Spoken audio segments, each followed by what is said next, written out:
আমি সকাল সকাল বেরিয়ে পড়েছি আর এই যে এসে গেছি এখানে একদম টাটকা টাটকা খেজুর রস থেকে গুড় তৈরি হচ্ছে।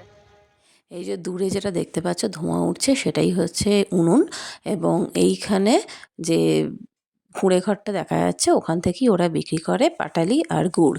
এইখানে এরকমভাবে খড় কেটে কেটে দিয়ে উনুনের মধ্যে এই যে ফুটছে টকবক টকবক করে তোমরা দেখতে পাচ্ছ, এটাই হচ্ছে খেজুরের রস, এবং এটাকে প্রায় 4-5 ঘন্টা ধরে ফোটালে তবে তৈরি হবে আমাদের অতি প্রিয় খেজুরের গুড়। কেউ কেউ এটাকে নলেন গুড়ও বলে থাকে অথবা নতুন গুড়। আর নতুন গুড়ের পায়েস তো আমরা সবাই খুব পছন্দ করি। এই যে ধোঁয়া, এই যে গন্ধ অতীব সুস্বাদু।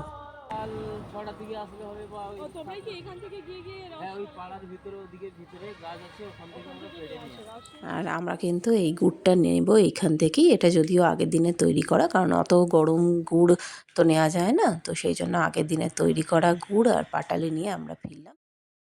অবশ্যই কমেন্টে জানিও তোমাদের কেমন লাগলো, আর তোমরাও যদি চাও চলে এসো এরম গ্রাম বাংলায়।